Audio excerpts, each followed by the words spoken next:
Vote ইঞ্জিনিয়ারিংয়ের মাধ্যমে হচ্ছে বাংলাদেশ জামাত ইসলামকে পরাজিত করা হয়েছে এবং ক্ষমতায় আসতে দেওয়া হয় নাই, সেটা আমরা মনে করি। খলিলুর রহমান, আমরা দেখতে পাই যে খলিলুর রহমান ইন্টারিমে ছিল, এখন হচ্ছে বিএনপির মন্ত্রী।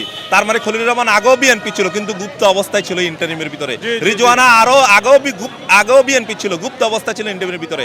একজন এইরকম দলকানা বিএনপির পক্ষের লোক ইন্টারিমের ভিতরে থেকে এরকম সিন্ডিকেট করে বিভিন্ন রিটার্নিং কর্মকর্তাদের সাথে রেজাল্টের শীটকে গসামাজা করে, এরকম তারা রেজাল্টকে পাল্টিয়ে দিয়ে হচ্ছে এই মানুষের এই ভোটাধিকারকে প্রশ্নবিদ্ধ করেছে, ইঞ্জিনিয়ারিং করেছে। আমরা এই অবিলম্বে রিজওয়ানাকে এবং ডক্টর খলিলকে হচ্ছে গ্রেপ্তার করে জিজ্ঞাসাবাদ করার মাধ্যমে কিভাবে ইঞ্জিনিয়ারিংটা হয়েছে, কারা কারা জড়িত, জিজ্ঞাসাবাদ করার মধ্যে সঠিক তথ্য উন্মোচন করে।